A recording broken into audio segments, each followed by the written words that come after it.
안녕하십니까. 저는 여러분과 함께 중개사 법령 및 실무를 담당하게 될 홍덕기입니다. 자, 또 새롭게 시작되는 공부를 준비하시는 여러분과 만남 소중한 인연으로 생각하고요. 여러분들이 준비하고 지금 계획하고 계시는 공인중개사 제27회 시험 합격을 위해 최선을 다해 여러분에게 큰 도움이 되도록 하겠습니다. 자, 그럼 먼저 이 길라잡이 입문 강의는요. 교재가 이제 따로 이렇게 편집되어 나왔는데 원래 우리 부동산 정책에 따라요. 부동산 관계 법규들이 해마다 바뀌어요. 그러다 보니까 보통 한 연말 정도 되면 새로운 법이 개정되어서 이렇게 통과가 되고 그러는데 그러다 보니까 그 내용을 우리가 한꺼번에 기본서에 담기 위하여 기본서 출간은 1월부터 강의하는 거기에 맞춰서 출간이 되고요. 지금 이 11월, 12월 입문 강의는 여러분들이 지금 앞으로 배워야 될 내용에 대해 있어서 뼈대를 잡는다 이렇게 생각하시면 돼요. 자, 그래서 이 입문 강의를 준비하시는 수험생 여러분들은요. 크게 욕심부려서 많은 내용을 공부하겠다 이렇게 하지 않으셔도 되고요. 앞으로 배워야 될 과목에 대한 핵심 뼈대를 잡는다 이렇게 생각하시고 그 다음 용어 개념 이걸 좀 정확히 하시기 바랍니다. 그래서 우리가 배우는 내용들은 대부분 법과목이다 보니까 그 법률 내용들 이런 것도 추상적이지만 그 용어들 하나하나도 우리가 쉽게 접하지 못한 그런 것들이 많아요. 그래서 여러분들이 그 용어를 명확히 이해한다 이런 생각으로 좀 접근하시면 될 것 같습니다.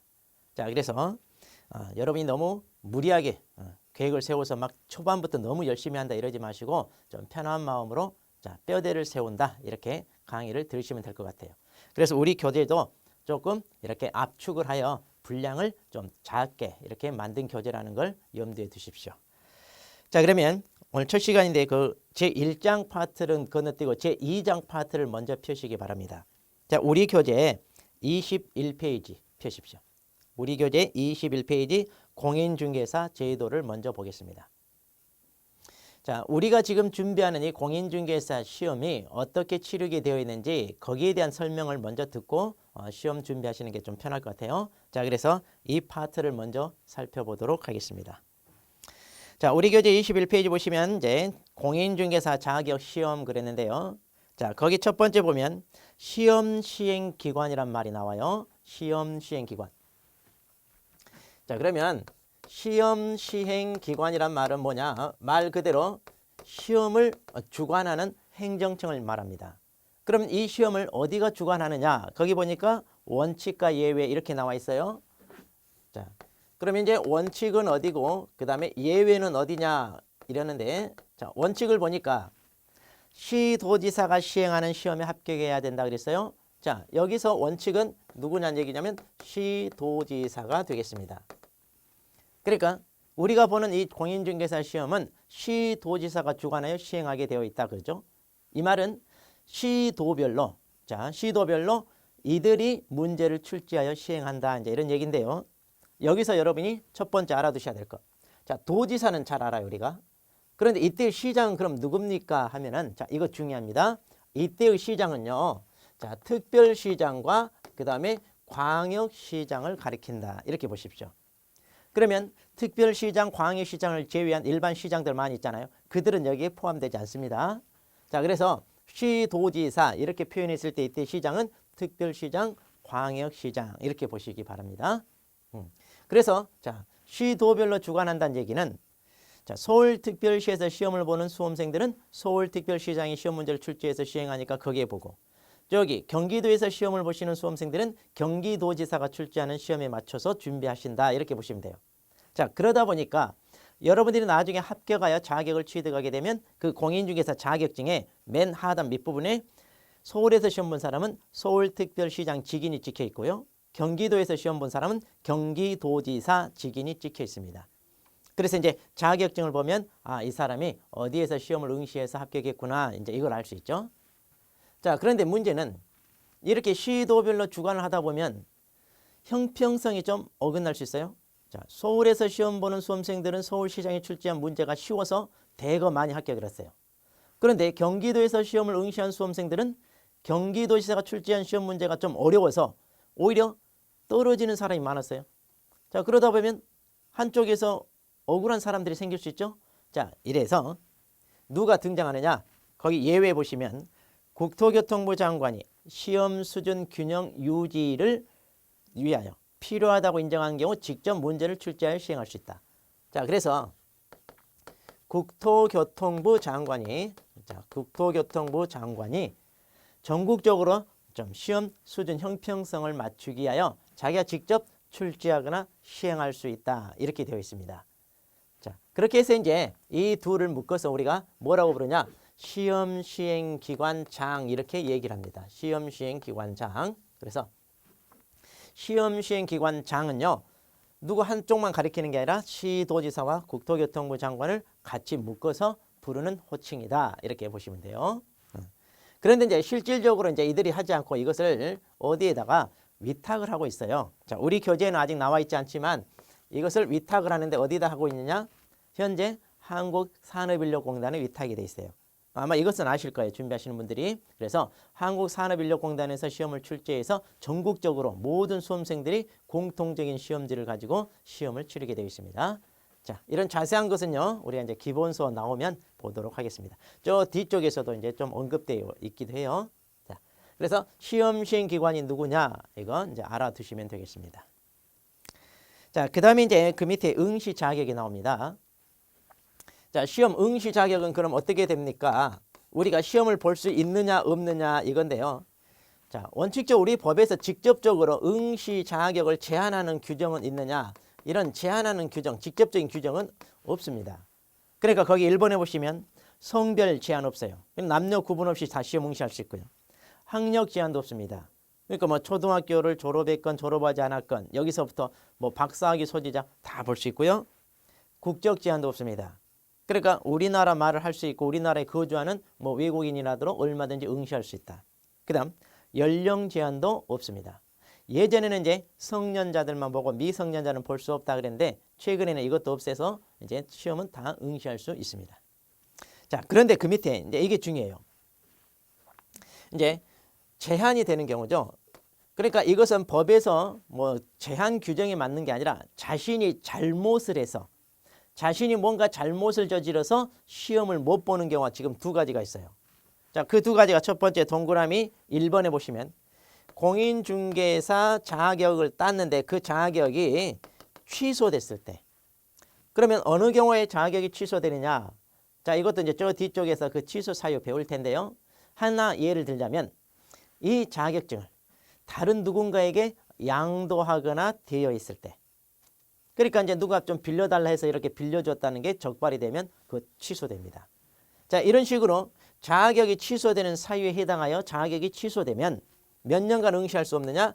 3년간 응시할 수 없습니다. 자, 그래서 이제 이것은 자신이 잘못해서 못 보는 경우죠. 그 다음에 두 번째, 거기 동그라미 2번에 보시면 자, 시험에 있어서 부정행위를 한 응시자에 대하여 그 처분이 있는 날로부터 5년간 응시 자격 제한한다 그랬죠. 자, 여기서 무슨 얘기냐? 부정행위 했다는 얘기는 소위 우리가 얘기하는 그 컨닝했다든가 또는 대리 시험 봤다든가. 자, 이런 식으로요. 합격을 했다 하더라도 그 합격은 무효 처분 받습니다. 그러면 이렇게 무효 처분이 있으면 그날로부터 몇 년간? 5년간. 자, 그래서 부정행위자는 합격을 했다 하더라도 무효 처분을 받고요. 그 무효 처분을 받는 날로부터 몇 년간 못 보냐? 5년간 응시할 수 없습니다. 자, 그래서 3년, 5년 이 숫자 이런 것들은 여러분들이 이제 잘 주의해서 암기도 하고 해야 됩니다. 나중에. 예. 자, 그다음에 이제 그 밑에 결격 사유 기간 이때도 시험에 응시할 수 있나요, 없나요? 이런 얘기가 나오는데 자, 이것은 조금 이따 나중에 우리가 다음 파트에서 좀 자세히 다룰게요. 그때 결격 사유가 뭔지 공부를 하고 그리고 이제 이런 사람들이 시험 볼 수 있냐 없냐 이렇게 이제 설명을 할 텐데요. 자, 지금 결론만 얘기하고 넘어갈게요. 자, 여기서 말하는 이 결격은 뭐냐면 시험을 볼 수 있냐 없냐. 자, 응시에 대한 결격이 아니라 중개업에 종사할 수 있냐 없냐에 대한 결격입니다. 그러니까 이렇게 결격 사유에 해당하면 자기가 시험을 응시하여 자격을 취득했다 하더라도 중개업에 종사할 수가 없는 거예요. 그러니까 내가 사무실 하나 개업하고 싶다. 나 개업할 테니까 등록을 해 주십시오라고 등록 신청하면 받아주느냐 안 받아줘요. 또 내가 개업 공인중개사 밑에 취직해서 이렇게 일할 수 있느냐 이런 거 못한다 이런 얘기입니다. 그러니까 한마디로 중개업에 종사할 수 없는 바로 그걸 결격 사유 이렇게 얘기해요. 자, 그래서 결론적으로 얘기하면 이러한 결격 사유에 해당한다 하더라도 시험은 응시할 수 있습니다. 그래서 시험을 응시하여 자격을 취득했다 하더라도 중개업에 종사하는 게 안 된다. 그런 얘기죠. 자, 또 그때 가서 자세히 얘기할게요. 일단 이렇게만 알아두십시오. 자, 페이지 넘겨서 보겠습니다. 자, 여러분 교재 이제 22페이지 보십시오.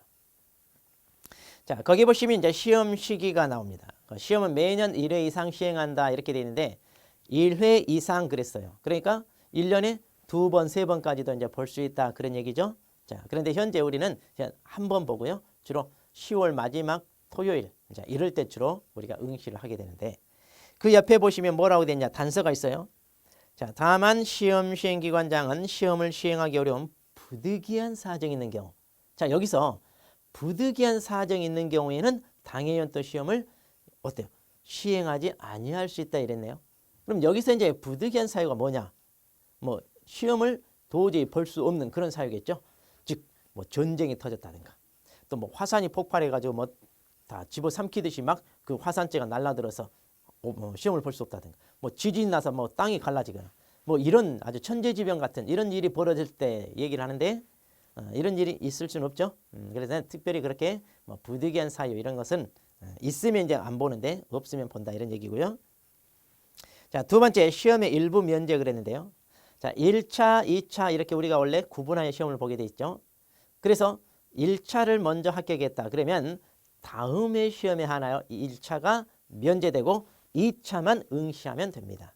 자, 아마 이건 내용은 잘 알 거예요. 자, 그래서 1차를 합격하면 1차가 면제되고 다음에 시험에 2차. 그런데 여기서 주의할 것은 다음 연도가 아니라 다음 회라는 말씀이에요. 그러니까 여러분들이 지금 27회 시험을 준비하시는데 27회 시험에 1차를 합격했다. 그러면 28회 시험에 응시할 때는 2차만 응시하면 돼요. 그런데 개인적으로 나는 28회 응시하지 않고 29회 응시할래요.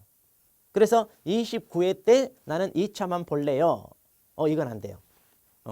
분명히 다음 해 시험에 한하여 1차가 면제된다 이렇게 돼 있어요. 그러니까 본인이 다음 해 시험에 응시를 했느냐 안 했느냐 상관없이 다음 해 시험에만 1차가 면제된다는 거 자, 알아두시고.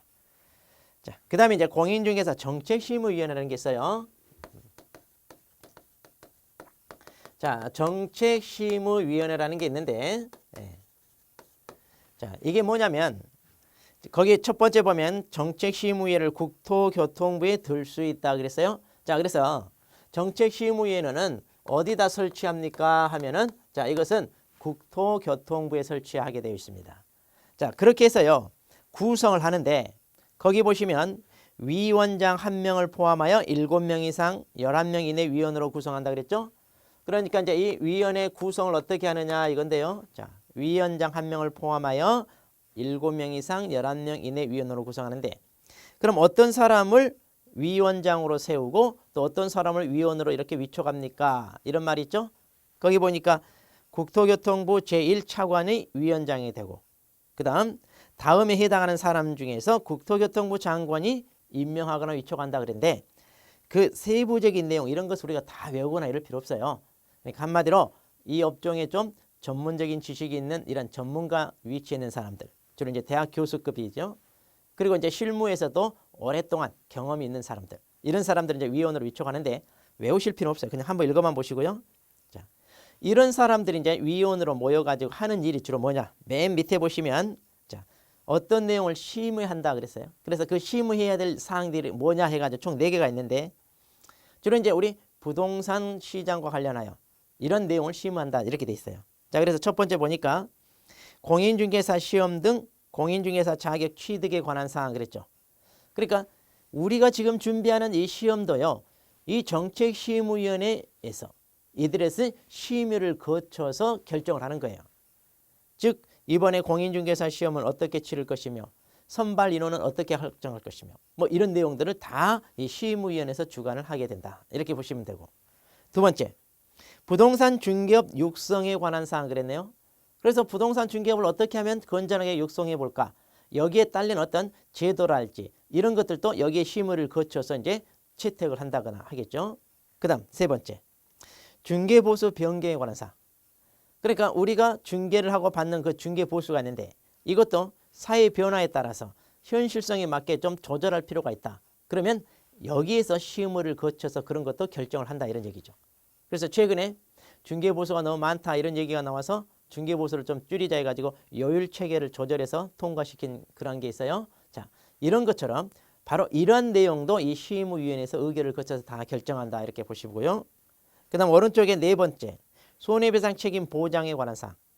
그러니까 중개를 하다가 잘못해서 거래 당사자들에게 손해를 끼쳤을 때 손해배상을 해야 되는데 그 손해배상을 어떻게 할 거냐, 또 제도적으로 어떤 안전장치를 만들 거냐. 자, 이런 내용도 바로 이 시의무위원회 여기에서 시의무를 한다.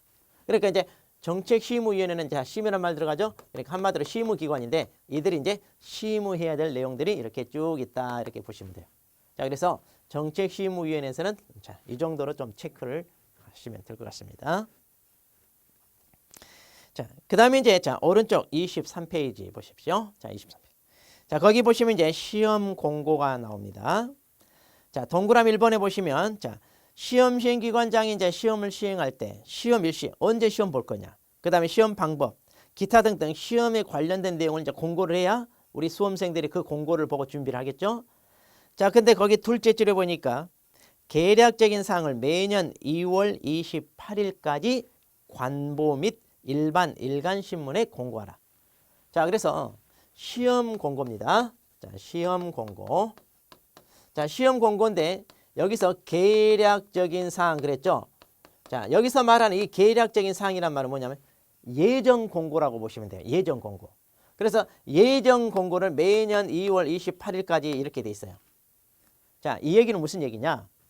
시험을 준비하는 수험생 입장에서는 물론 그 이전에 치렀던 시험이 언제 치렀는가 알고 거기에 맞춰서 준비하면 되는데 그래도 내년에 또 어떤 변수가 생길지 좀 염려가 되는 것도 있죠. 그래서 가끔 뭡니까? 국가적으로 중요한 행사가 있다. 예를 들어 뭐 12월 말에 대선이 있다. 그러면 이런 대선을 준비하기에 공무원이 거기에 신경 쓰느라고 바쁘니까 시험을 준비할 시간이 없다. 그래서 시험이 내년에는 땡겨진다더라. 막 이런 소문이 돌아서 막 수험생을 불안하게 해요. 자, 그래서 그런 거 없이 안정적으로 시험 준비를 하기 위하여 매년 2월 28일까지 좀 미리 공고를 해주겠다. 이런 취지예요. 그런데 보통 이런 공고가 보통 연말에 또 더 빨리 일찍 납니다. 그러면 여러분들은 이때 자, 이 공고를 보고 시험을 준비하시면 될 것 같아요. 자, 그런데 이건 어디까지나 예정 공고예요. 예정 공고. 그러니까 확정 공고가 나야 되겠죠. 그럼 그 확정 공고는 언제 나느냐? 자, 확정 공고는 그 밑에 이제 동그라미 2번에 보시면 셋째 줄 보니까 시험 시행일 90일 전까지 그랬죠. 자, 시험 시행일 90일 전까지 그랬네요. 자, 그래서 보통 우리가 10월 마지막 주 토요일이다 보니까 90일이면 3개월 전이겠죠. 그래서 9월, 8월, 7월에서 보통 7월 초에 확정 공고가 나옵니다. 그러면 예정 공고와 이게 좀 다를 수 있나요? 충분히 다를 수 있죠. 그런데 우리가 여기에 맞춰서 준비했기 때문에 확정 공고도 크게 차이가 없이 예정 공고했던 그 날짜에 치른다거나 방법이나 이런 것들도 그대로 할 확률이 많죠. 자, 그래서 예정 공고에 맞춰서 시험 준비를 하시다가 이제 확정 공고가 나오면 이제 그때 이제 확정이 됐으니까 거기에 맞춰서 또 준비하시면 될 것 같아요. 자, 그래서 이제 시험 공고를 이렇게 날짜에 맞춰서 하는데 그럼 어디다 하느냐? 관보. 관보는 이제 행정청 끼리끼리 보관하는 하나의 장부입니다. 그리고 일반 일간신문. 그러니까 흔히 우리가 전국으로 배부되는 4대 일간지 같은 거 있죠? 그런 걸 얘기하는 겁니다. 그러니까 이제 무까지 이런 거 말고요. 예, 무까. 그래서 신문에 이제 공고를 해야 우리 수험생들이 그걸 보고 준비를 하겠죠. 그래서 여기에 공고를 한다. 자, 그 밑에 이제 부정행위자에 대한 제재 그랬는데 이거 앞에서 나왔죠. 자, 부정행위해서 합격했다 하더라도 무효 처분하고요. 예, 5년간 응시 자격이 박탈된다는 거 알아두시고. 자, 그다음 합격자 공고와 자격증 교부 그랬어요. 자, 첫 번째 1번 합격자 공고 그랬는데 자, 이제 시험을 주관한 시험 시행 기관장이 이제 합격자를 공고를 합니다. 그러니까 합격자 발표하는 거죠. 언제 하느냐? 시험을 치른 날로부터 한 달 지나서 주로 합니다. 그러니까 올해 같은 경우요. 10월 24일 시험을 봤거든요.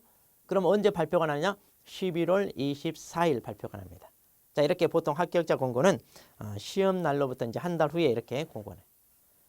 자, 그럼 이제 여러분도 이 한 달 동안에 불안불안하게 발표를 기다리기보다도 좀 열심히 공부하셔서 넉넉한 점수로 합격한 다음 편한 마음으로 보내시는 게 좋겠죠. 한두 개 차이로 불안불안해가지고 내가 혹시라도 체크를 잘못해서 이게 잘못됐다면 한 문제 두 문제로 떨어지면 어떨까? 상당히 불안하고 그 심정은 누구보다도 잘 압니다. 자, 그래서 공부하실 때 조금 분발하셔서 넉넉하게 이렇게 한 65에서 70 정도 이렇게 넉넉하게 합격할 수 있게끔 좀 해놓으시면 좋을 것 같아요. 그 다음에 이제 자격증 교부입니다. 자격증은요, 자, 이렇게 합격자 공고를 하잖아요. 그러면 합격자 공고한 날로부터 1월 이내, 그러니까 한 달 이내에 이렇게 준다 그랬어요. 그래서 이제 합격자 발표한 때로부터 이렇게 교부가 시작이 됩니다. 자, 그때 이제 여러분이 받으시면 되고요. 그 다음에 자격증 재교부 그랬는데, 자, 우리가 이렇게 자격증을 받아요. 그러면 개업을 했을 때는 이 자격증을 사무실에 걸어놔야 돼요. 그 계약 자격증 원본을 걸어놔야 됩니다. 그런데 이제 이 자격증을 분실했다거나 또 뭐 조그만 화재로 인하여 불타가지고 훼손됐다거나, 자, 이런 경우 생길 수 있습니다. 그러면 다시 재발급 신청해서 재교부를 받아야 됩니다. 자, 그런데 이 재교부를 누구한테 찾아가서 해야 되느냐, 이게 중요해요. 자, 그래서 페이지 넘겨보시면, 자, 거기 보시면 맨 위에서 이제 둘째 줄에 나와 있어요. 자격증을 교부한 시도지사에게 그랬죠? 네, 자격증을 교부한 시도지사. 그럼 여기서 자격증을 교부한 시도지사가 누구이나요? 그러면, 자, 아까도 했죠. 원칙적으로 시도지사 주관한다고 그랬어요. 그래서 여러분들은 시험을 응시하면, 자, 서울에서 응시한 사람은 서울특별시장 직인이 찍혀 있고, 경기도에서 응시한 사람은 경기도지사가 찍혀 있다고 그랬죠. 바로 그 사람이 교부한 시도지사입니다. 그러니까, 자, 서울에서 자격을 취득했어요. 그러면 이 자격증을 가지고 전국 어디에서나 개업을 할 수 있어요. 그런데 만일 이 사람이 자격을 서울특별시장 찍힌 자격증을 취득해서 저기 부산광역시에 사무실 개업했다고 합시다. 거기서 자격증을 분실했어요. 그러면 사무소가 있는 곳을 관할하는 부산광역시장 찾아가서 재개업을 신청하는 게 아니라 맨 처음 자격증을 받았던 서울특별시장 찾아가서 재개업을 신청해라, 그 얘기입니다. 그러니까 맨 처음 자격증 받을 때 여러분들은 그 자격증에 누구 직인이 찍혀있나 보세요. 바로 그 직인이 찍혀있는 시도지사가 여러분한테는 자격증을 교부한 시도지사가 됩니다.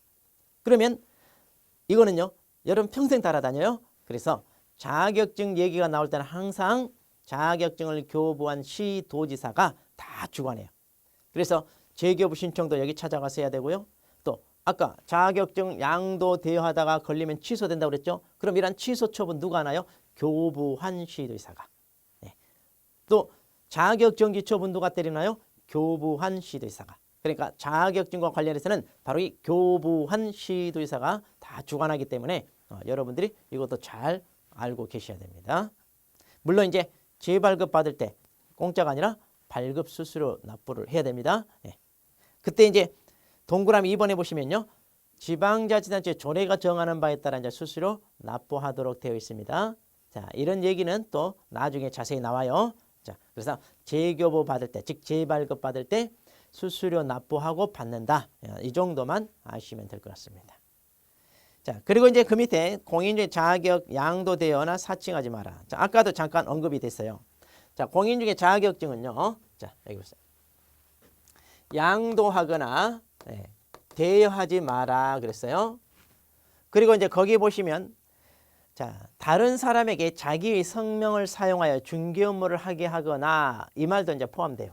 그러니까 다른 사람에게 자기 명의를 사용하여, 자기 성명을 사용하여 중개 업무를 하게 하는 것도 일종의 자격증 양도대여, 이렇게 여기에 포함된다, 이렇게 보시면 됩니다. 자, 그리고요, 그러면 양도대여한 사람부터 자격증을 양수대여 받은 자는 어떻게 되나요? 네. 이 사람도 처벌이 돼요. 그러니까 양도대여한 사람도 1년이야 또는 1,000만 원이야 처벌되고요. 이 사람 양수대여 받은 사람도 1년이야 1,000만 원이야로 처벌됩니다. 그러니까 둘 다 처벌이 돼요. 둘 다. 자, 그리고 이제 이렇게 자격증을 양도대여한 사람은 아까 뭐라고 그랬어요? 자기가 취득한 자격이 취소가 된다 그랬어요. 뭐 이 사람은 취소란 말이 없죠. 왜? 남한테 빌린 거니까. 빌렸다고 해서 자기가 자격 취득하는 거 아니죠? 자, 그래서 여기는 자격 취소는 없고요. 형벌만 있습니다. 이 사람은 이제 자기가 자격을 취득한 사람이니까 예, 자격 취소가 됩니다. 그래서 이제 이렇게 자격증 가지고 장난치는 이런 것들은 처벌이 무겁다는 거 알아두셔야 돼요. 자, 그리고 이제 맨 마지막에 공인중개사 사칭하지 마라 이런 얘기가 나옵니다. 네. 자, 공인중개사 자격을 취득하지도 않았으면서 자기가 공인중개사인 것처럼 행세하는 거, 이게 바로 사칭이죠. 그래서 공인중개사 자격도 없는데 자기 소개하는 명함에다가 공인중개사 이런 걸 인쇄를 해서 돌리거나, 이거 사칭이 돼요. 그래서 우리 이 업계에, 중개업을 하는 이 업계에 이렇게 무자격으로 중개업을 하는 사람이 꽤 많아요. 그리고 자격을 취득하지 않았어도 자격 취득한 것처럼 이런 식으로 자기를 소개한다든가 이런 것들이 다 사칭이 됩니다.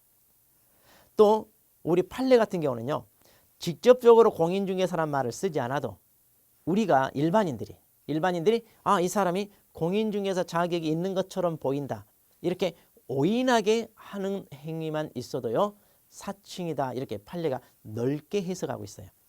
자, 그래서 이러한 자격증은요, 부동산 거래라고 하는, 즉 고가의 물건을 거래하는 당사자들에게 뭔가 오인하게 함으로써 피해를 줄 수 있는 일이 많잖아요. 그러니까 조금 규제가 까다롭고 강화된 그러한 내용이다, 이렇게 보시면 돼요. 그래서 처벌도 여기는 나와 있지 않지만 사칭을 했을 때 1년 이하의 징역 또는 1,000만 원 이하의 벌금에 해당합니다. 자, 그래서 사칭이 꽤 무거워. 자, 그래서 이렇게 공인중개사 자격을 사칭한다 그러면요 1년 이하의 징역 또는 1,000만 원 이하의 벌금에 해당합니다. 자, 이렇게 해서 이제 우리가 공인중개사 제도 파트를 살펴봤는데요. 자, 맨 처음 얘기했다시피 입문 강의, 이 길라잡이 강의는 가장 뼈대만 다루는 내용이라고 그랬습니다. 자, 그래서 여기 칠판에 쓴 내용, 이 정도만 여러분들이 좀 뼈대를 잡는다 생각하고 정리하시면 될 것 같아요. 자, 그래서 우리가 준비하는 이 공인중개사 시험이 자, 어떤 내용인지를 살펴봤습니다. 자, 그럼 이제 다음에는 또 처음으로 돌아가서 강의를 계속 우리가 진행하도록 하겠습니다.